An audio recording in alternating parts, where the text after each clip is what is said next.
What's up, guys? Today we're going to be talking about some books. That's right, I got a book haul for you. I don't have the mailman. Guys, I can't really find my shirt, and honestly, I don't have time right now with the new baby and everything. It is crazy, and it's been hard as hell for me to record stuff. So let's just get into this, okay? Okay, today I have a small stack of books. I also have like a stack of comics, but I'm going to do a separate video for that because that will entail separate videos for that kind of material, and what an update of what we're kind of going to be doing here around the channel. All right, now before we get into it, I also want to mention a couple other channels just because this is something I wanted to do, but once again, guys, it's just been hard for me to record and get stuff out there. But one of the videos and channels I want to bring light to is Steve Talks About Books and Stuff.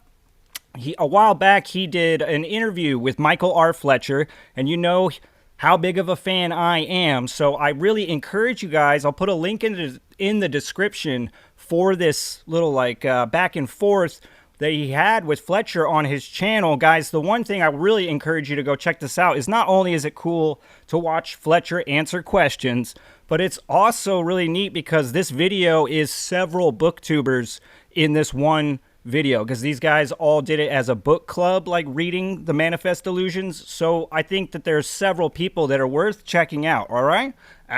The next booktuber I want to talk about is Books with Zara. I am super stoked that Zara has started a channel. Honestly, she's been on the Discord. I really dig what she's reading. I really dig how she's reviewing the books. She just dropped a video about video games. I think her content is really right up my alley, and I think it'll be right up your alley as well. Please go give her a check out. I can't really recommend her stuff enough. She's really got my attention quite often lately. All right, let's talk about some books. All right, first up, we got Cha-Ching, Black Tongue Thief by Christopher Buehlman. Guys, Christopher Buehlman wrote Between Two Fires, and that is still to this day like probably one of the best books I read this year. It's just fucking phenomenal. So I had to pick this one up because this is Christopher Buehlman's first foray into fantasy, even though I would say Between Two Fires is fantasy totally. But either way, whatever. This is his actual fantasy world, not like taking place in our world, so that's kind of what I guess they're alluding to. Now, I have actually read a good chunk of this, and I love the tone. It's dark, but it's very funny. The one thing I noticed, though, is the plotting seems a little squirrely. It does feel like you're just spinning your wheels. Though, man, Buehlman's writing is great, so he does bring a lot of imagination and a lot of laughs, which keep you, like, feeling like you're not wasting your time, but at the same time, you're like, I'm not really going anywhere either. Hopefully we'll be finishing this one pretty soon. Next up, I got a book from my mate Terry from Down Under. Boom! The Magpie Coffin by Wiley Young. Guys, this is book number 1 in the Splatter Western series. I've actually had my eye on this book and the rest in the series. They're supposed to be just kind of like a series of weird Western, very violent, bloody tales. And, you know, shit, that's exactly what I'm into. The cover is really cool and creepy, kind of graphic novel-esque. I don't know, man. I'm just really stoked to get into this. They're very short. I have The Race of the Broken Land coming up and The Road, and then I'll probably be putting this in right after that. So thanks, Terry. Next up, I got a couple books sent to me from Matt Spencer, and these are his books. So I got The Night and the Land and The Trial of the Beast. These are books 1 and 2. So I don't know a whole lot about these, but what Matt has told me is he said, you're going to start reading it and think, wait, this is just urban fantasy, but then it's going to get grimdark as fuck. So, you know, me, I'm just, super interested. But because I don't know a whole lot, we'll read the back real quick, just maybe gather some interest for y'all, all right? So, it says, Blood writes the book. Among the local hippies and squatters of Brattleboro, Vermont, Sally Wildfire is on the run, hiding from her cruel, relentless family. She finds unexpected love with Rob, a bristly young man freshly awoken to alien sensations and ancestral memories of a long-forgotten realm, setting them both on a collision course with a brutal rite of passage, as the Wildfire family leaves a trail of mangled corpses on the road to Battleboro. Yeah, I don't know. Either way, I'm stoked. I mean, if it's dark as shit, that's right up my alley. And I can't thank Matt enough for sending me these books. And I'll hopefully be getting into them this year. Next up is a book my buddy Evan sent me. He actually sent me a couple books.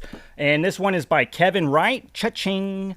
The Lords of Asylum. So I love this fucking cover. I've actually been eyeballing this a minute, but I don't really, once again, know a whole lot about this. This is, again, supposed to be kind of dark fantasy, maybe grimdark.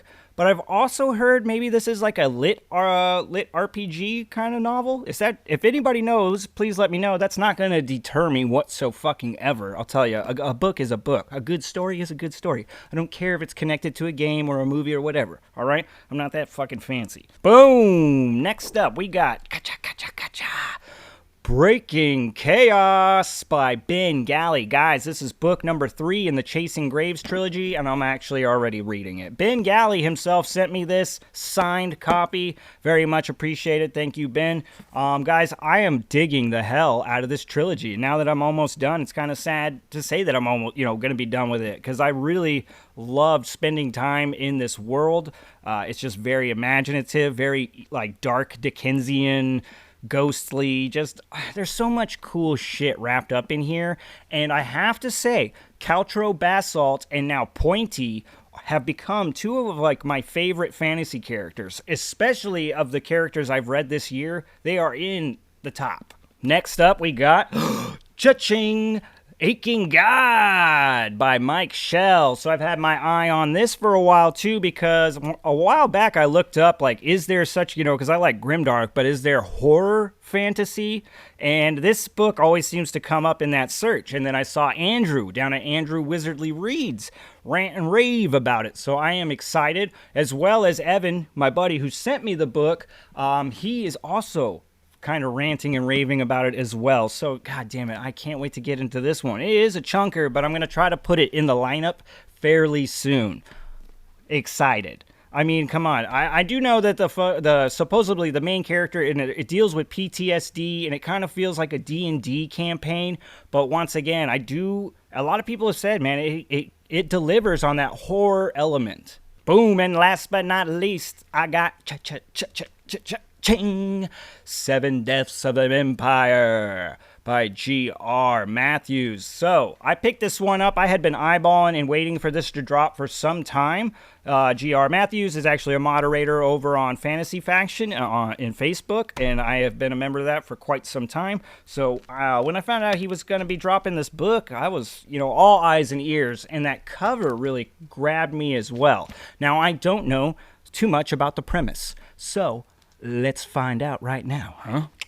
The Emperor is dead. Long live the Empire. General Borden has a lifetime of duty and sacrifice behind him in the service of the Empire. But with rebellion brewing in the countryside and assassins and thieves and politicians vying for power in the city, it is all Borden can do to protect the heir to the throne. Apprentice magician Chiron is assigned to the late emperor's honored guard, escorting his body on the long road back to capital. Mistrusted and feared by his own people, even a magician's power may fail when enemies emerge from the forests. For whoever is in control of the emperor's body controls the succession. 7 lives and 7 deaths to seal the fate of the empire. Woo! Yeah, once again, guys, like I said, hopefully I can get to this year. It has been something that has been kind of highly anticipated by me. I'm just super stacked, but once again, I'm just really stoked that I've at least have it on my shelves. All right. Well, all right, guys. Hopefully these books were a little bit of something new to you and not something that you've just heard about a million times. I know that this was a rather quick little haul and I didn't elaborate too much, but I feel like I actually might have gotten to the point a little bit better than that bastard, the mailman, who just fucking tiptoes through the tulips and just lies to you guys all the fucking time. I need to fire that asshole. I'm better. I'm better. Let's just keep telling myself that. All right, you know what time it is. Peace.